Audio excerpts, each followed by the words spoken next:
ಬಹಳ ಎಲ್ಲರ ಹೆಸರು ತಗೊಂಡ್ರು ಲೇಟ್ ಆಗ್ತದ. ಎಲ್ಲ ನಮ್ಮ ಆತ್ಮೀಯ ಸಹೋದರ ಸಹೋದರಿಯರೇ, ಶಾಲಾ ಮಕ್ಕಳೇ, ಶ್ರೇಷ್ಠ ಚಿಂತಕರು, ಮೇಧಾವಿಗಳು, ಅವರೆಷ್ಟು ಚಿಂತನೆ ಹಾಗೂ ತಾರೀಫ್ ಮಾಡಿದ್ರು ಕಡಿಮೆ. ಅತ್ಯಂತ ನೋವಿನ, ಅತ್ಯಂತ ಕಷ್ಟದ ಜೀವನ ನಡೆಸಲು ಕೂಡ ಅತ್ಯಂತ ಶ್ರೇಷ್ಠ ಸಾಧನೆ, ಇಡೀ ವಿಶ್ವವೇ ತಲೆಬಾಗುವಂತ ಕೆಲಸ ನಮ್ಮ ದೇಶಕ್ಕೆ ಸಂವಿಧಾನ ಕೊಟ್ಟ ಏಕೈಕ ವ್ಯಕ್ತಿ, ನಮ್ಮ ಹೀರಾ ರತ್ನ, ಅದು ಡಾಕ್ಟರ್ ಬಾಬಾ ಸಾಹೇಬ್ ಅಂಬೇಡ್ಕರ್ ಅಂತ ಹೇಳಕ್ ಇಷ್ಟಪಡ್ತೀನಿ.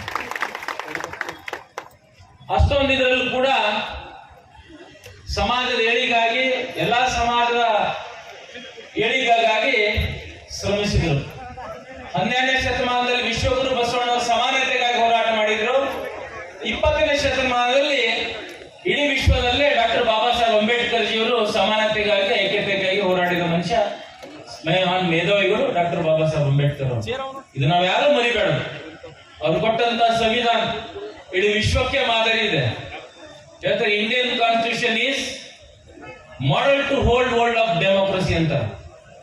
ಇಡೀ ವಿಶ್ವಕ್ಕೆ ಮಾಡೆಲ್ ಡೆಮೋಕ್ರಸಿ ಕೊಟ್ಟರು ಡಾಕ್ಟರ್ ಬಾಬಾ ಸಾಹೇಬ್ ಅಂಬೇಡ್ಕರ್ ಅವರು. ನಮ್ಮ ದೊಡ್ಡ ಪ್ರಜಾಪ್ರಭುತ್ವ ವಿಶ್ವದಲ್ಲೇ ಅತಿ ಹೆಚ್ಚು ಜನಸಂಖ್ಯೆ 140 ಕೋಟಿ ಜನರಿಗೆ ಕೂಡ ಒಗ್ಗಟ್ಟಾಗಿ ಒಂದೇ ಪ್ಲಾಟ್ಫಾರ್ಮ್, ಒಂದೇ ಸಮಾನಲ್ಲಿ ನಿಂದಿಸುವ ವ್ಯಕ್ತಿ, ನಮ್ಮೆಲ್ಲರಿಗೆ ಅಧಿಕಾರ ಕೊಟ್ಟಂತ ವ್ಯಕ್ತಿ, ಅದು ನಮ್ಮ ಹೀರಾ, ಅದು ಡಾಕ್ಟರ್ ಬಾಬಾ ಸಾಹೇಬ್ ಅಂಬೇಡ್ಕರ್ ಅವರನ್ನು ನಾವು ಮರಿಬಾರ್ದು. ಅಧಿಕಾರ ಬಂದ ತಕ್ಷಣ ನಾವು ಡಾಕ್ಟರ್ ಬಾಬಾ ಅಂಬೇಡ್ಕರ್ ಅವರ ಸಂವಿಧಾನ ಮತ್ತು ಆಶಯಗಳು, ಅವ್ರು ಹಾಕೊಟ್ಟಂತ ಮಾರ್ಗಗಳು ನಾವು ಯಾರು ಮರಿಬೇಡ. ನಾವು ಎಲ್ಲಿಂದ ಬಂದಿದ್ದೇವೆ, ಎಲ್ಲಿ ನಿಂತಿದ್ದೇವೆ, ಇದನ್ನ ನಾವು ಯಾರು ಮರಿಬೇಡ ಅಂತ ಹೇಳಕ್ ಇಷ್ಟಪಡ್ತೀನಿ. ನಾನೊಬ್ಬ ಶಾಸಕರಾಗಿ, ನಾನೊಬ್ಬ ಜಿಲ್ಲಾ ಪಂಚಾಯತ್ ಸದಸ್ಯರಾಗಿ, ನಾನೊಬ್ಬ ಗ್ರಾಮ ಪಂಚಾಯತ್ ಅಧ್ಯಕ್ಷ ಆಗಿ, ನಾನೊಬ್ಬ MP ಆಗಿ, ಮಿನಿಸ್ಟರ್ ಆಗಿ, ರಾಷ್ಟ್ರಪತಿ ಆಗಿ, because of doctor Baba Saheb Ambedkar ಅವರು ಸಂವಿಧಾನ ಕೊಟ್ಟಿದ್ದಷ್ಟೇ. ಇಲ್ಲದ್ರೆ ಹೆಂಗೋ ಛಿದ್ರ ಆಗ್ತಿರೋ ನಮ್ ಗಾಯಕವಾಡೋರು ಹೇಳಿದ್ರು ಹಾಡೋದ್ ಮುಖಾಂತರ.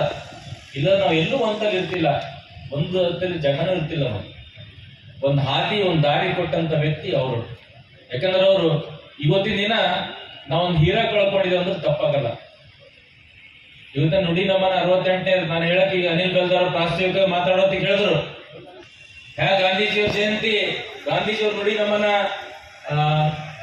ಡೆಲ್ಲಿಯಲ್ಲಿ ಆಗುತ್ತದೆ, ಅದೇ ತರ ಮುಂಬೈಲಿ ಕೂಡ ಮುಂದಿನ ದಿನದಲ್ಲಿ ಆಗ್ಬೇಕಂತ ನಾವು ಕೂಡ ಮೋದಿಜಿಯವರಿಗೆ, ಮಹಾರಾಷ್ಟ್ರ ಸರ್ಕಾರ ವಿನಂತಿ ಮಾಡ್ಕೋತೀವಿ ನಾವೆಲ್ಲರೂ ಅಂತ ಹೇಳಕ್ ಇಷ್ಟಪಡ್ತೀನಿ. ಪಕ್ಷಾತೀತವಾಗಿ ಅಲ್ಲಿ ಕೂಡ ದೊಡ್ಡ ಕಾರ್ಯಕ್ರಮ ಇವತ್ತಿನ ದಿವಸ ಆಗಬೇಕಂತ ನಮ್ಮೆಲ್ಲರ ಆಶೆ ಇದೆ.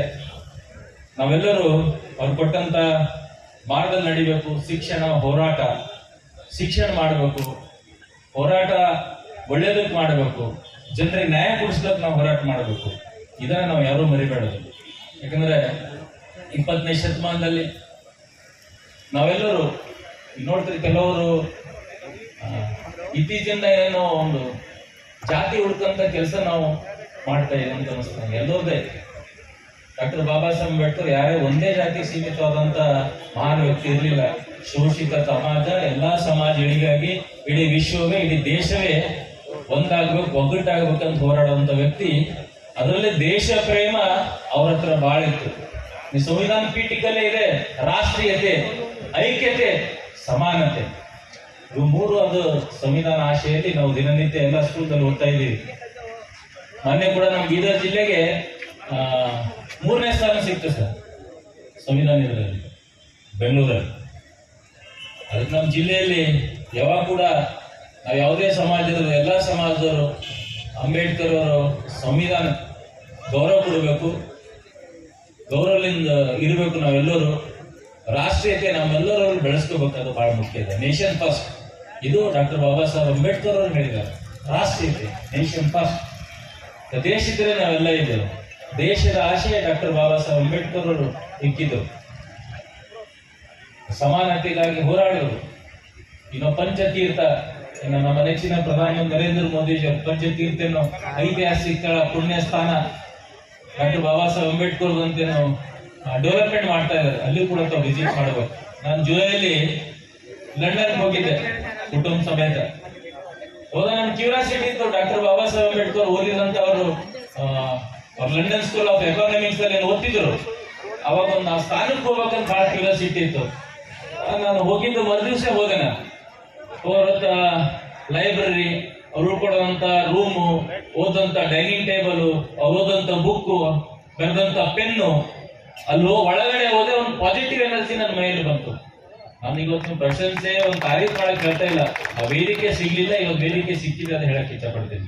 ಇದೇ ಮಾತನ್ನ ನಾನು ರಾಯಚೂರು ನಾನು ಹೋಗಿದ್ದೆ, ಸಂವಿಧಾನ ದಿನಾಚರಣೆ ಅಲ್ಲಿಗೆ ಹೋಗಿದ್ದೆ, ಅಲ್ಲೂ ಕೂಡ ಈ ಮಾತನ್ನ ಹೇಳಿದೆ. ಆ ಒಂದು ಪಾಸಿಟಿವ್ ಎನರ್ಜಿ ಆ ಒಂದು ಲೈಬ್ರರಿ, ಆ ಒಂದು ವಾಸ ಸ್ಥಳದಲ್ಲಿ ಇತ್ತು. ನೀವು ಕೂಡ ಹೋದಾಗ ದಯವಿಟ್ಟು ಹೋಗಿ ನೀವು ಭೇಟಿ ಕೊಡ್ಬೇಕನ್ನ ವಿನಂತಿ. ಯಾರ್ಯಾರು ಹೋಗ್ತೀರಿ ಲಂಡನ್ ಹೋದಾಗ, ಅಷ್ಟೊಂದಲ್ಲಿ ಅವ್ರು ಓದಂತ ಬುಕ್ಕು, ಅವ್ರು ಕಳೆದಂತ ಕ್ಷಣಗಳು ಅಲ್ಲಿ ಓದೋದು ನಿಮಗೆ ಫೀಲ್ ಆಗ್ತದೆ. ಆ ಒಂದು ಕೊಠಡಿಯಲ್ಲಿ, ಆ ಒಂದು ಬಿಲ್ಡಿಂಗ್ ಅಲ್ಲಿ ಓದೋದು. ನಾನು ಫೇಸ್ಬುಕ್ ಅಲ್ಲಿ ಕೂಡ ಶೇರ್ ಮಾಡಿದ್ದೆ ಆ ವಿಷಯ. ಅದಕ್ಕೆ ತಾವು ಆದಷ್ಟು ಅವ್ರು ಹಾಕೊಟ್ಟಂತ ಏನು ಇಡೀ ದೇಶಕ್ಕೆ ಕೊಟ್ಟಂತ ಮಾತುಗಳಿದೆ, ತಮ್ಮ ಓದೋದ್ ಮುಖಾಂತರ ಮಾತಾಡುವ ಮುಖಾಂತರ, ಅದನ್ನ ನೀವೆಲ್ಲ ದಿನನಿತ್ಯ ನಮ್ಮ ಜೀವನದಲ್ಲಿ ಅಳಿಸ್ಕೊಡ್ಬೇಕು. ನಾವೆಲ್ಲರೂ ಆಶಯದಂತೆ ಅವ್ರ ಆಶಯಗಳು ನಾವು ಜೀವಂತ ಆಗಿಟ್ಬೇಕು, ದಿನನಿತ್ಯ ನಮಗೆ ನೆನ್ಪು ಬರಬೇಕು. ಅದಕ್ಕೆ ಯಾಕೆ ಎಲ್ಲ ಊರಲ್ಲಿ ಬಸವಣ್ಣವ್ರದ್ದು, ಕನಕವ್ರದ್ದು, ವಾಲ್ಮೀಕಿಯವ್ರದ್ದು, ಅಂಬೇಡ್ಕರ್ಜಿಯವರು ಮೂರ್ತಿ ಅನಾವರಣ ಮಾಡ್ತೇವೆ ಅಂದ್ರೆ ದಿನನಿತ್ಯ ನಾವು ನೆನ್ಪು ಬರಬೇಕು ಅವ್ರ ಆಶಯಗಳು. ಅದಕ್ಕೋಸ್ಕರ ನಾವು ದೊಡ್ಡ ಸರ್ಕಲ್ ಅಲ್ಲಿ ದೊಡ್ಡ ಮೂರ್ತಿ ಅನಾವರಣ ಮಾಡ್ತೇವೆ. ಅವ್ರು ನೆನ್ಪು ಬರ್ಬೇಕು. ನಾವು ಮುಂದಿನ ಈ ವಿದ್ಯಾರ್ಥಿ ಪೀಳಿಗೆಗಳಿಗೆ ನಾವು ಕಲಿಸ್ಕೊಡ್ಬೇಕು. ಅದಕ್ಕೆ ನಾವು ಇದನ್ನು ನಾವು ಮಾಡ್ತೇವೆ ಎಲ್ಲ ಊರಲ್ಲಿ, ಎಲ್ಲ ಗ್ರಾಮದಲ್ಲಿ. ನಾವು ನೆನ್ಪಿರ್ಬೇಕು ನಮ್ಮ ವಿದ್ಯಾರ್ಥಿ. ಯಾರು ಅಂಬೇಡ್ಕರ್ ಬುಕ್ ಓದ್ತಾರೆ, ಯಾರು ಆಶಯದಲ್ಲಿ ನಡೀತೇವೋ ಅವ್ರ ಜೀವನ ಪಾವನ, ಜೀವನ ಸಾರ್ಥಕ ಆಗ್ತದೆ ಹೇಳಕ್ಕೆ ಇಷ್ಟಪಡ್ತೀನಿ. ಗೊತ್ತಿದೆ ನಾವು ಅದನ್ನ ನಾವು ಮಾಡ್ಬೇಕು. ಇಡೀ ದೇಶವೇ, ಎಲ್ಲಾ ಸಮಾಜ ಒಂದಾಗಿ ಒಗ್ಗಟ್ಟಾಗಿ ನಮ್ಮ ದೇಶ ಸೂಪರ್ ಪವರ್ ಆಗಬೇಕು. 2047 ಹೇಳ್ತಾರೆ, ಈಗ ನಾವು ಎಕಾನಮಿಕಲ್ 5ನೇ ಸ್ಥಾನ ಇದ್ದೇವೆ, ಮುಂದಿನಿಂದ ನಂಬರ್ 1 ಆಗ್ತೇವೆ. 2047 ಮೋದಿಜಿ ಹೇಳ್ತಾರೆ, India will become A super power. ಅದು ಆಗ್ಬೇಕಾದ್ರೆ ನಾವು ಇಡೀ ಒಗ್ಗಟ್ಟಾಗಿ ದೇಶಕ್ಕೋಸ್ಕರ ಹೋರಾಡಿದ್ರೆ ಇಡೀ ವಿಶ್ವಕ್ಕೆ ಭಾರತ ಒಂದು ಮಾದರಿ ದೇಶ ಆಗ್ತಂತ ಇದೇ ಅಂಬೇಡ್ಕರ್ ಜಿಯವರು ಕೂಡ ಆಶೆ ಇತ್ತು. ನಮ್ಮ ದೇಶ ಸರ್ವಶ್ರೇಷ್ಠ ಆಗ್ಬೇಕಂತ ಆಶೆ ನಾವೆಲ್ಲ ಜಿಂದ ಇಟ್ಕೋಣ ಅಂತ ಹೇಳಿ ತಮ್ಮೆಲ್ಲರಿಗೆ ವಿನಂತಿ. ನಮ್ಮ ಪಕ್ಷದ ಕಚೇರಿಯಲ್ಲಿ ಕೂಡ ಈ ಕಾರ್ಯಕ್ರಮ ನಾನು ಅಲ್ಲಿ ಹೋಗ್ಬೇಕು, ನನ್ನನ್ನು ಕರೆಸಿ ಮಾತಾಡಿದ್ದನ್ನು ಮಾಡಿಕೊಟ್ಟಂತ ಈ ಒಂದು ಎಲ್ಲಾ ಒಕ್ಕೂಟಗಳ ಅಧ್ಯಕ್ಷರಿಗೆ ಒಂದೇ ಸುತ್ತ ನಾನು 2 ಮಾತಿಗೆ ವಿರಾಮ ಮಾಡ್ತೀನಿ. ಜೈ ಭೀಮ್.